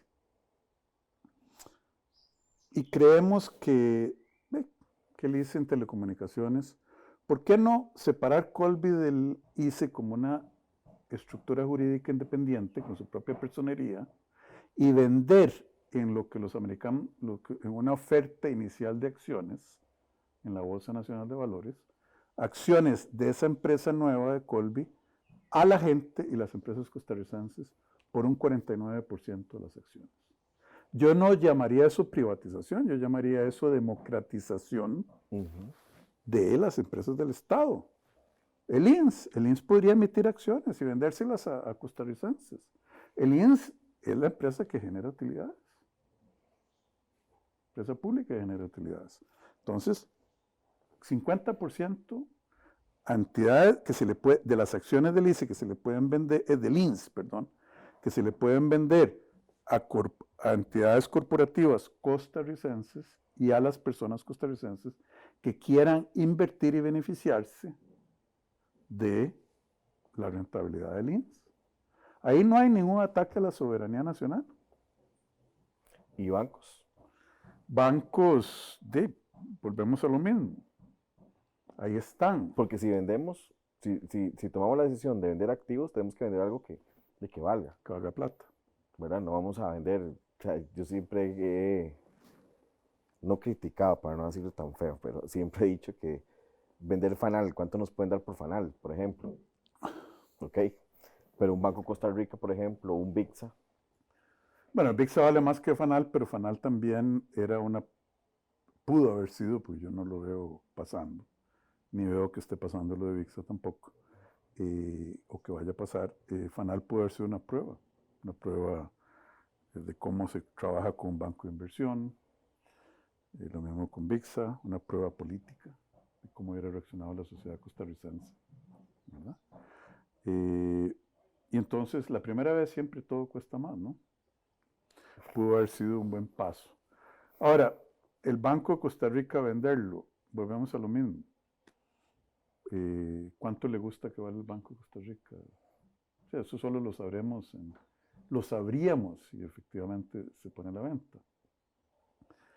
Pero la pregunta es si vender el Banco de Costa Rica nos permitiría retirar deuda por un lado, que quiere decir que hay una necesidad menor de subir los impuestos o que se suban los impuestos en un porcentaje menor o que se corten los gastos en un porcentaje menor.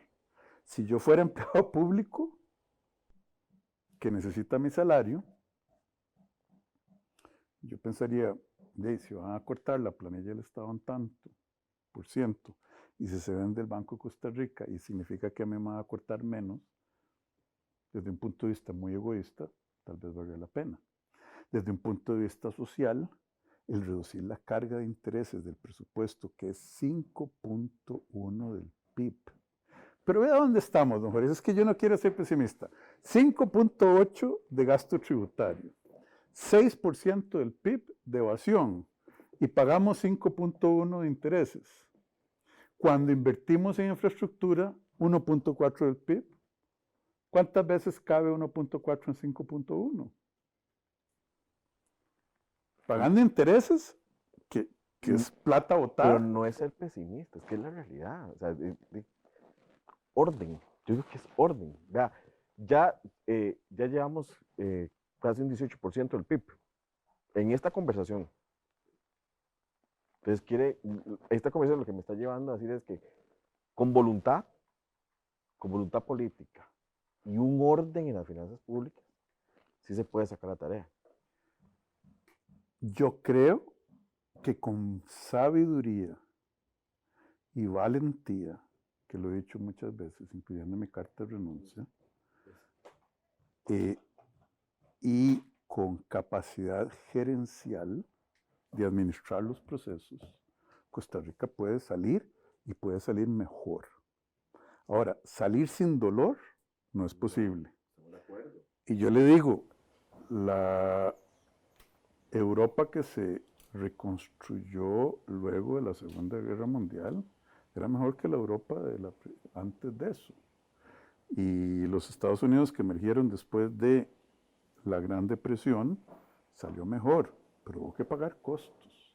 Yo estoy optimista de que, no, estoy seguro de que este país tiene la oportunidad de formar una mejor sociedad de la que teníamos.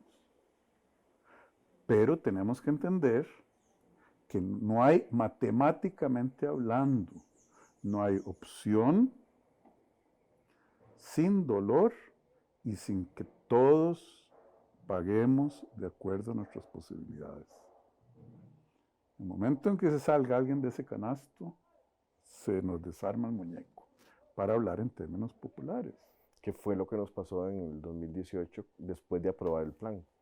Que primero lo aprobamos, todo el mundo celebró y empezamos a hacer el hueco a todo, conforme venía. ¿Es así? No, primero lo aprobamos y lo aprobamos de una manera muy diluida. Porque no hicimos renta global. No se pudo. No era el mejor, todo el mundo dijo que no era el mejor plan, pero había que probarlo. Pues sí, pero si yo le voy a quitar a usted nada más medio cáncer de una operación, tal vez mejor no lo operaría. No sé, yo no estaba ahí. Es que eso es lo que, yo lo que digo, don Rodrigo, es la transparencia. O sea, nos han vendido en todo este tiempo verdades a medias.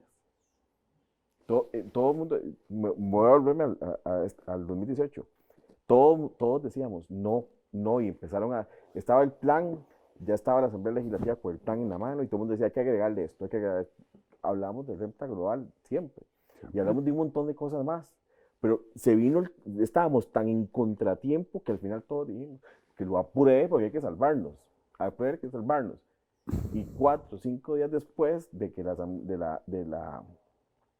que la sala cuarta lo aprueba y le da el visto bueno, lo primero que hacemos es cambiar la canasta básica.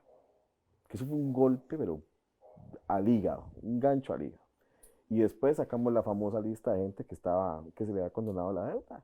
Plata que el día de hoy, mira qué falta nos hace. Nos hace.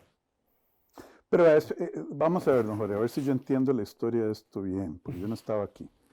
Teníamos un plan fiscal que más o menos tenía sentido, con cosas como renta global, cosas como impuestos a las cooperativas que yo llamo empresariales, porque hay cooperativas que no tienen sentido ponerles impuestos. Aquí hay 5 o 7 cooperativas que deben pagar impuestos. El resto ya es más, ¿verdad? Etcétera. Se diluyeron muchísimas cosas, bueno, y llegamos a donde llegamos. El IVA se le bajó a la canasta básica, en lugar de pensar más creativamente en darle devoluciones a los pobres.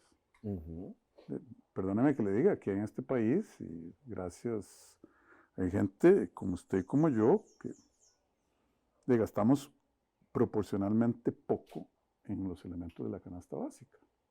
¿Cuántos arroz y frijoles podemos comer? Relativo a nuestro ingreso.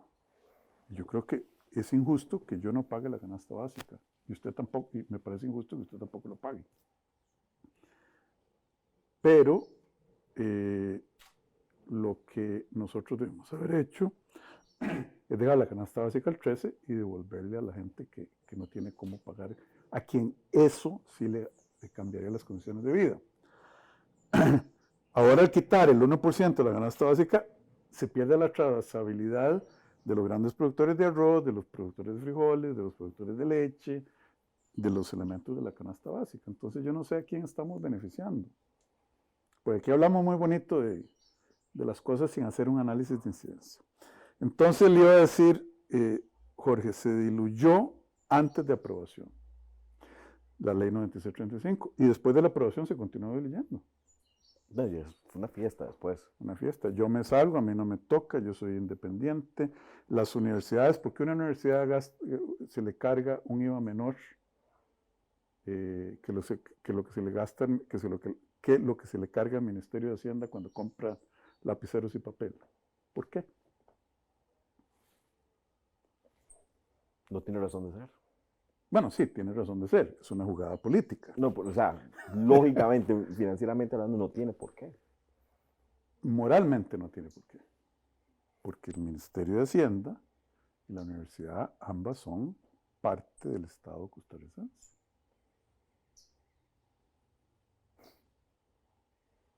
Y si uno tiene que pagar el 13, si la mano derecha tiene que pagar el 13, la mano izquierda debería pagar el 13. ¿El 13?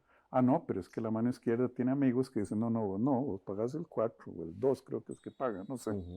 Bueno, y ahí empieza. Entonces volvemos a lo mismo. Y todo se resume en esto. La matriz y que paguen todos. Las municipalidades se salieron del canasto. Y con manifestación incluida y todo en tiempos de pandemia. Y ahí es donde viene ya, sacamos a las municipalidades, viene su renuncia y de una vez, pero con rebote, la calificación. Pero fue de rebote completo. Bueno, no sé si de consecuencia, digamos. ¿No? Era lógico, era lo que todo el mundo dijo eso, pero no teníamos por qué sacarlas. Pero entonces ahora bien, don Rodrigo, si usted tuviera que marcarnos en estos momentos que estamos pasándola mal, que el sector turismo pasó de temporada alta a temporada negativa, ya no es ni cero, pues ya este último golpe, este último cierre, los mató, simple y sencillamente los mató. Hay unos hoteles más grandes de Garavito, entregó ya sus patentes. En Guanacaste, más de 30 hoteles ya han entregado sus patentes a la municipalidad, simple y sencillamente porque ya no, ¿ok? Entonces, viene el sector turismo, tengo un desempleo donde nos mandaron a coger café. Yo, cuando oí las declaraciones... Sí, ahora los arquitectos, sociólogos, estos que vos mencionaste, se van a ir de taxistas a coger café para que vea la calidad de la asignación de los recursos en este país. Estoy siendo cínico. No, y es que fueron unas declaraciones desafortunadas. Yo volví a ver la pared donde tengo los títulos y yo dije, ¿para qué estudié? Si me está mandando.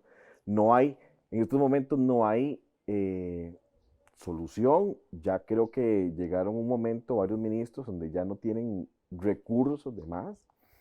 Ya no hay dónde. Ya no hay ideas, ya no hay nada. Ahora sí es cierto que ya... Y lo último que acabo de leer en el teléfono fue que el ministro Prieto dice que sí hay una ruta de reactivación económica muy bien marcada y que el gobierno la tiene establecida. Y yo me alegro perfectamente que la tengan, pero que la den para que todos tengamos la misma alegría que tiene el señor. Pero si usted estuviera ahorita de nuevo, bueno, no, hagamos el ejercicio que hablamos ahora de Einstein en el primer programa. Hagamos un ejercicio. Si tuviéramos que tomar decisiones en este momento, usted y yo, ¿verdad? Siendo usted mi consejero, siendo usted el que toma, ¿qué es lo primero que tendríamos que hacer ya hoy? Ya hoy es evitar el default y eso tiene pasos específicos. Habría que subir la recaudación sustancialmente con un impuesto de base amplia, con un impuesto que dé ingresos rápidamente. Primero le diría, si usted fuera presidente, mire señor presidente, por más que usted lo vea, 2 más 2 nunca van a ser 6, ni 7 ni 8. Usted cerrar este año y el entrante, que además corresponden a su administración, a la administración de don Jorge, va a requerir 3 acciones fundamentales. Aumento de ingreso, reducción de gasto y posiblemente, para suavizar el golpe de caída, venta de algunos activos. Y mejorar la competitividad de la economía. Entonces, en la parte de ingresos, yo no creo que haya una opción de subir el IVA. Y ahora la sobretasa de la renta, pues como que se arruinó, producto de la disminución de jornadas en el sector público. Ese es el costo grande de esa decisión desafortunada. Okay. Porque ahora el gerente del BAC, que yo me imagino gana mucha plata y lo uso como ejemplo, que me perdone, o el gerente de las empresas de la cervecería, las empresas que uno piensa como gente, ellos no están pagando más impuestos ante la crisis, porque el mecanismo es una sobretasa a la renta. Pero por alguna razón hay un pánico, hay una paranoia de usar la palabra impuestos en este país y, bueno, no se tomó. Entonces yo pondría una sobretasa a la renta, sacaría el proyecto de reducción de jornadas, aumentaría el IVA, eso en la parte impositiva, crearía la renta global, que es unificar todas esas, ¿cómo se llama? Lo que llamamos los impuestos celulares, es decir, que lo que gana una persona por intereses, por alquileres, por salario, por cualquier forma de ingreso, se meta en una sola canasta y que esa sea la base impositiva de esa persona y que pague un porcentaje de eso, ¿verdad? Entramos para hacerlo progresivo. Así son en todos los países de la OCDE, yo me atrevería a decir. No puedo pensar uno, tal vez haya y me tendría que rectificar, pero yo no creo que haya un país que no tenga renta global. Ok. Bueno, entonces, hacer eso nos daría 0.4, 0.5 el PIB. Porque ahora la gente dice, yo tengo ingreso de tanto. Tanto por alquileres pago una tasa, tanto por intereses pago otra tasa, la del salario pago otra tasa. Entonces, la renta global, yo reduciría las exenciones tributarias violentamente, un 2% del PIB, del 5.8 para empezar. Eliminaría los destinos específicos, los pasaría al presupuesto, y quienes reciben destinos específicos hoy van a competir año a año en el concurso de las políticas públicas a través del presupuesto, demostrando que merece las asignaciones de los recursos.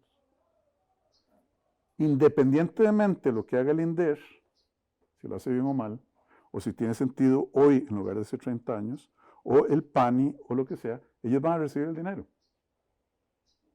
Eso no es bueno para el país. Y quitaría las parafiscales, la parte de las utilidades de los bancos del Estado y del INS que se le asignan a grupos específicos, a Infocop, por ejemplo. Y lo pasaría al presupuesto y que Infocop vaya a argumentar en el proceso presupuestario que merece una transferencia de recursos públicos. Eso consolidaría mucho. Simplificaría los 100 impuestos que paga el sector privado de este país. Eso yo creo que hay veces pienso que es por diseño, como para permitir espacios, pero yo no sé. Lo simplificaría tremendamente. Metería los sistemas en Hacienda, que luché tanto por conseguir 156 millones de dólares para mejorarlos. Atacar la evasión, duro. Cerraría los huecos que permiten la elusión de manera legal. Elusión de manera legal, que es contra el espíritu del impuesto, pero que hay huecos, y etcétera, y lo maneja. ¿Por qué cree que los contadores públicos ganan tanto en este país? Hay empresas que hacen fortunas para eludir, elusión. Sí, los portillos que le brindan a la misma ley. Cerraría los portillos. Y ahí esa es la parte de ingreso y gasto tributario. Entonces yo, en este ejercicio que estamos haciendo, a eso que usted me está recomendando, yo también le agregaría que modificaría la ley para que la evasión fiscal fuera castigada penalmente, para asegurarme que todo lo que usted me está diciendo a mí no tenga ningún portillo de salida. Vea, yo le voy a decir cómo funcionan algunos sistemas tributarios del mundo. A usted le llega un email y le dice, esta es su declaración del impuesto. Si está de acuerdo, déle al botoncito rojo, al botoncito verde, y si no está de acuerdo, déle al rojo, y me explica por qué. Yo venía en el carro, antes de empezar, venía con la gente que venía en el carro diciéndoles eso. Hay sistemas como el de Estados Unidos que a usted le llega la declaración hecha. ¿Sí? Nada más fírmela, listo. Le llega una formulita que se llama la W4, y le dice, este es el ingreso suyo del año. Si no está, y usted lo tiene que pegar a la declaración porque hay mucho papel, o subirla a la red porque hay mucha declaración. Ya está. Ya viene esto. Pero, ¿acaso qué es secreto bancario? No, ellos ven todo.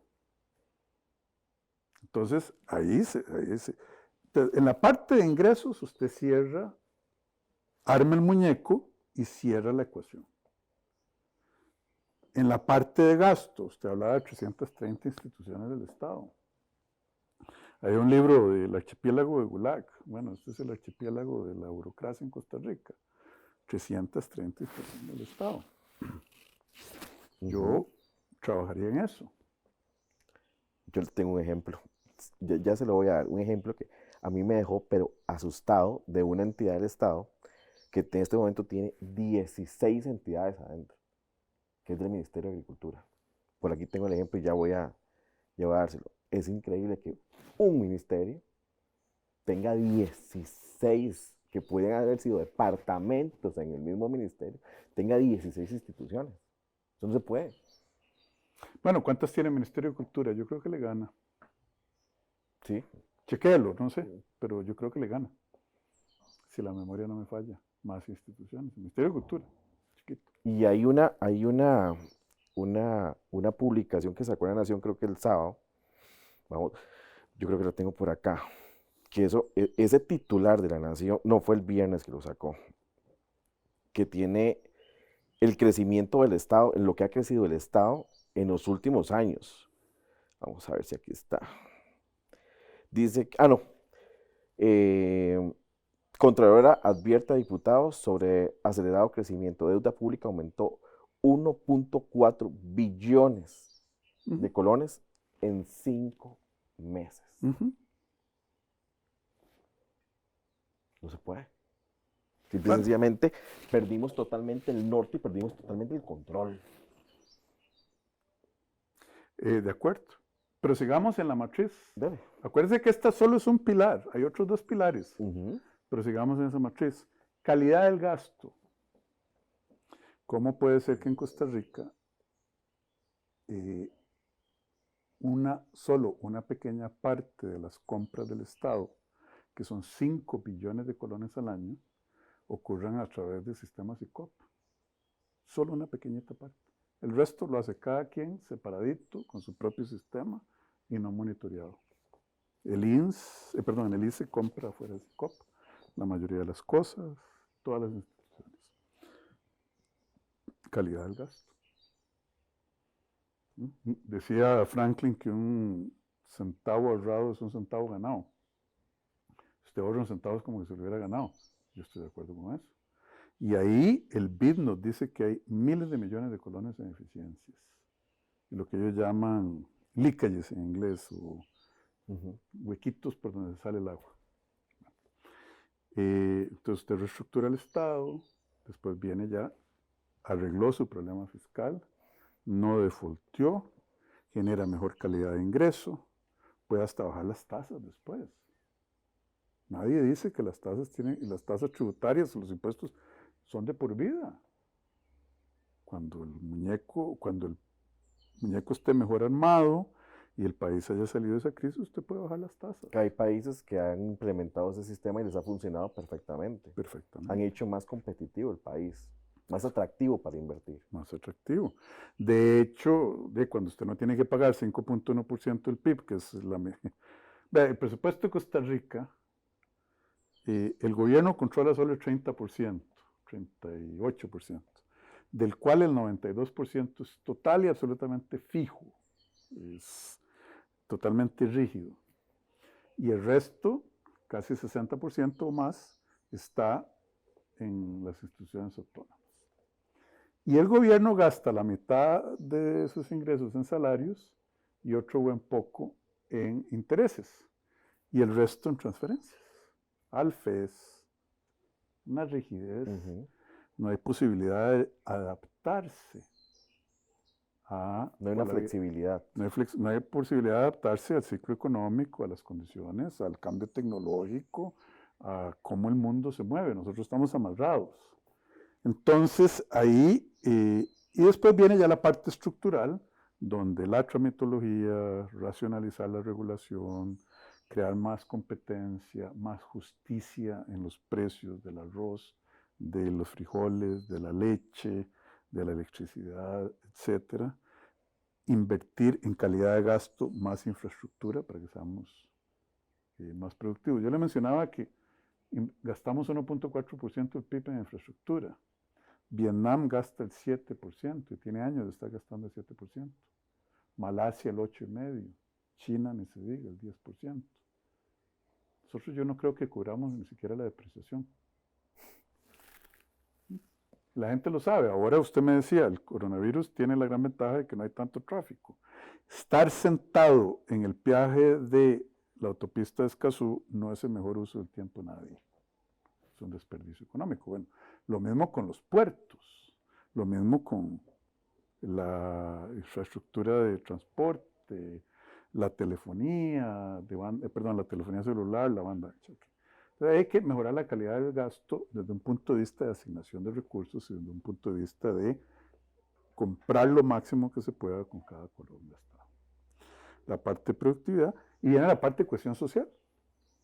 ¿Cómo puede ser que Costa Rica sea uno de los países más desiguales del mundo debajo de Sudáfrica, Haití, Brasil? Somos el 9º peor del mundo y el peor de la OCDE. Nosotros antes de impuestos y gastos tenemos un Gini de 0.48 de impuestos y gastos del gobierno, de la política fiscal del gobierno. Después del Gini, después de impuestos y gastos y transferencias del gobierno, nuestro Gini es 0.47. Lo mueve en 0.01. 0.01. En el promedio de Europa y de la OCDE y de la Unión Europea, el Gini de Costa Rica, antes de gastos y de transferencias y de impuestos, es el mismo, 0.47, 0.48. Pero ellos lo bajan a un promedio de 0.23, con la política pública. Mi señora es europea, es de un país del norte europeo, Letonia, y para ella es tremendamente sorprendente que las escuelas privadas en Costa Rica se consideren mejores que las escuelas públicas, porque en el país de ella es totalmente al revés. Lo difícil es entrar a la escuela pública, porque es muchísimo mejor que la privada.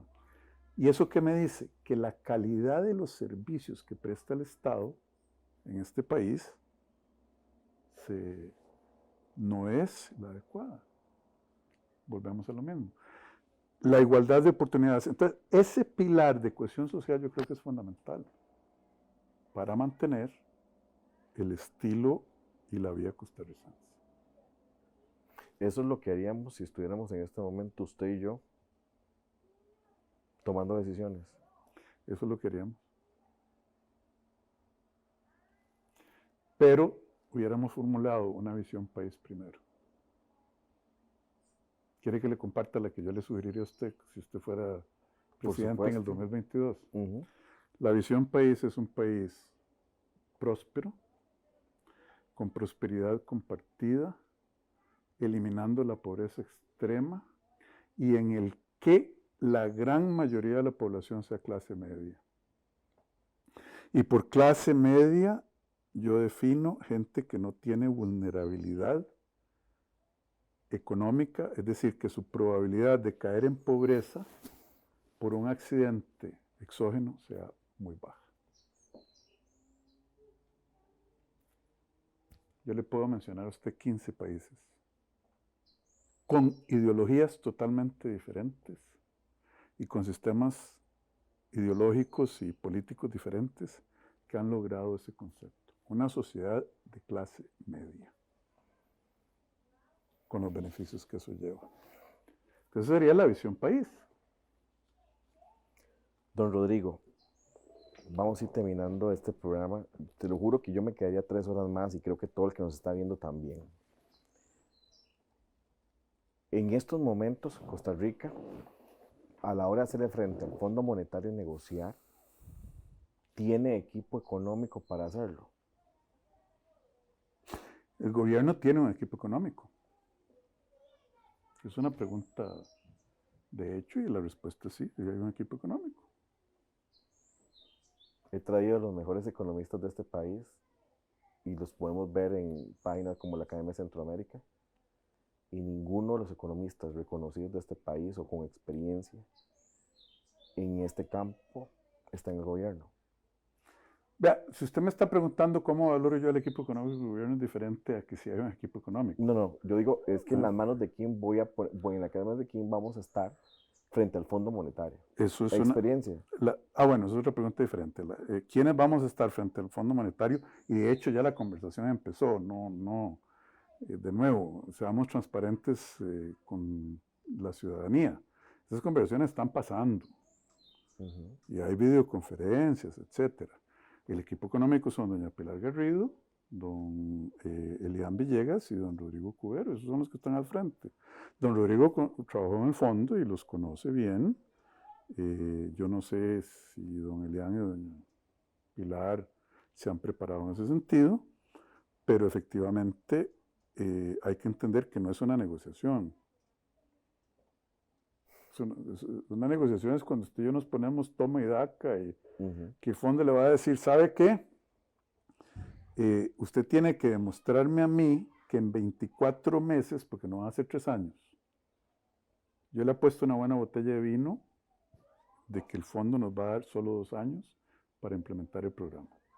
Demuéstreme usted en 2 años cuáles son las medidas cuantitativas que usted va a implementar, poner en práctica, con estos objetivos medibles, el déficit, números, ¿ah?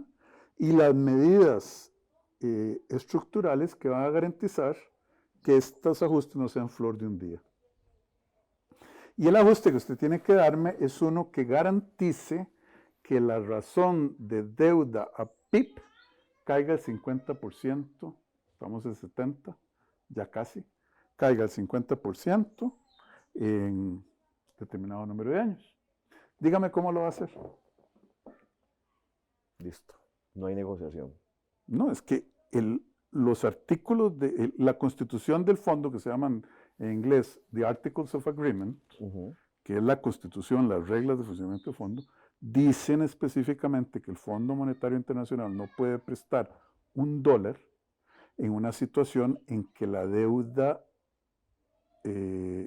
pública en relación al PIB no sea sostenible en el mediano plazo. Y la definición es 50%, deuda PIB, y el mediano plazo es 10 años. Entonces, pero hay que hay que apretujar todas las medidas cuantitativas y estructurales en 2 años. Entonces, ¿dónde está la negociación? La negociación es, vea, yo voy a bajar la evasión fiscal en 8 puntos del PIB. El fondo le dice, muy bien, me alegra que vaya a bajar la evasión fiscal. Déjeme entender sus sistemas de tecnología, porque además el Fondo Monetario es la institución más profesional, disciplinada y mejor pagada en el ámbito de los organismos internacionales. Ahí no comen atolillo con ningún dedo. Ujú. Te va a decir, muy bien, y muy diplomático, muy elegante. Le van a decir, mire, si usted dice eso, pero mire, viendo sus sistemas de cómputo, viendo la ley que usted tiene, viendo el castigo a los evasores, etcétera, yo le daría 0.5 el PIB. Y sí hace tal y tal cosa. Ok, listo, check. No, pero yo creo que es el 4. No, es que mire, aquí tengo yo 1000 regresiones y la experiencia internacional es 0.5, por decir un número. Ujú. Y ahí va, usted tiene que ir trayendo a la mesa. Y ellos chequean que lo que usted dice es cierto. Y al final dicen, no le alcanza, le alcanza. Esa es una negociación, don Jorge. No, no es una negociación. Que Dios nos dé sabiduría para afrontar esta negociación, entre comillas. Y valentía. La negociación va a ser con la Asamblea, no entre el gobierno y el fondo. Don Rodrigo, demasiadas gracias, de verdad, por todo lo que hizo y por habernos explicado de esta manera tan amplia la situación que estamos afrontando. Creo que no es más que la realidad. A veces las realidades no son tan lindas como queremos, pero tenemos que afrontarla. Que Dios lo bendiga, de verdad. Gracias por todo. A ustedes ¿Usted me dejaría decir una última Claro, palabra? No antes de que usted se despida, pero claro.